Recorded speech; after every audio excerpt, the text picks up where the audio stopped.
Ever wonder what makes a health story just take off online? Well, today we're going to break down the Prostate Protocol. It's this super popular narrative that claims to have a natural solution for a really common issue.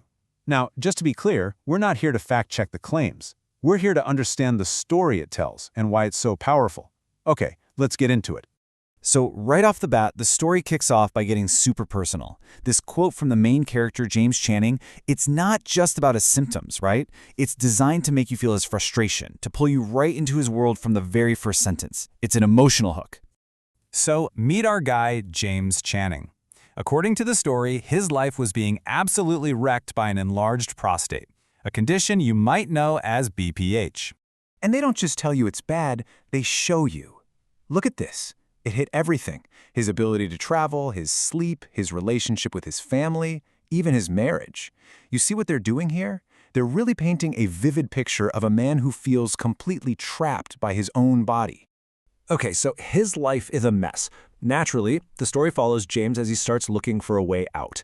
And this next chapter is all about his journey through the traditional medical system, which in this narrative is basically just one big dead end.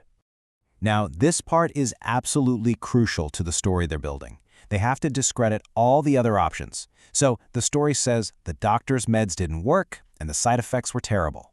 And those expensive supplements, totally useless.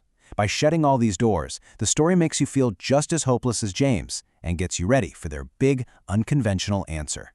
And just when all hope seems lost, boom, the story introduces a classic character, the wise mentor. This guy, Scott Davis, is presented as this almost mythical alternative health expert. He's the person doctors supposedly go to when they're out of ideas. This is the moment our hero finds his guide. So where does this mentor get his secret knowledge? Well, it's not from some fancy lab. The story says it comes from deep in the Amazon. It all starts with a clue found in a university study about a remote tribe in Bolivia. It gives the whole thing this air of ancient wisdom and mystery. Check out how they lay this out. It's actually pretty clever. They start with a real study from Oxford University. That's their factual anchor. But the study didn't know why this tribe was so healthy. So the narrative positions Scott Davis as the brilliant investigator who picks up where science stopped and goes on this grand adventure to find the truth.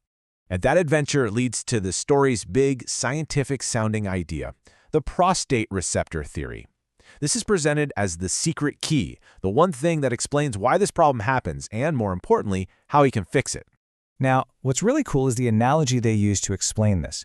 They describe these so-called prostate receptors as bouncers at a nightclub, the guys at the door. Their job is to control how much testosterone gets inside the prostate.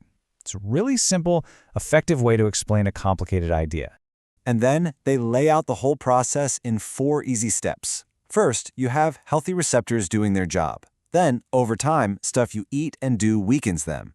Pretty soon, these bouncers are overwhelmed. They can't do their job anymore, and boom, the prostate gets flooded with testosterone and starts to grow. It's a simple A to B to C logic that makes perfect sense when you hear it. This brings us to their big solution. The core idea, which they attribute to Scott Davis, is that just eating healthy in general isn't going to cut it. No, you have to eat specifically prostate-healthy foods that strengthen these so-called receptors. And here's another classic storytelling hook, the hidden enemy in plain sight. They claim that there's one super common, supposedly healthy food that's actually the main bad guy. This creates a ton of mystery. It makes you wonder if something in your own kitchen is hurting you right now. Before they reveal the whole secret, the story takes one more shot at supplements. They argue that pills can't protect you from the bad foods, that they're missing most of the nutrients you need, and that the whole industry is a mess. By doing this, they're positioning their own diet-based plan as the only logical path left. And finally, the story comes full circle. We're back with James Channing, and now we get to hear about the incredible transformation he apparently went through after following the protocol. This is the big payoff we've been waiting for. And here it is, the single most powerful piece of evidence in the whole story. They claim James's PSA level, a key health marker, dropped from a terrifying 5 to less than 1. And to really drive it home, they add that his doctor was totally shocked. It's framed as nothing short of a miracle. But get this detail, because it's really interesting. The story says James only half-assed the protocol. Now, why would they include that?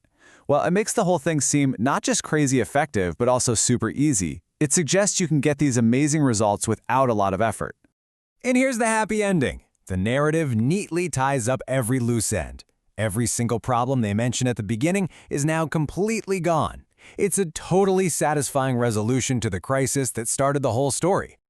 So, what's the big takeaway here? The Prostate Protocol is just a masterclass in how to tell a persuasive story. You've got the relatable hero, the wise guide, the secret enemy, and the miracle cure. And it all leads the reader to ask themselves one very powerful question. Could the real key to our health not be in a pill bottle, but just on our dinner plate? Understanding how these stories are built is so important for thinking critically about the things we see online.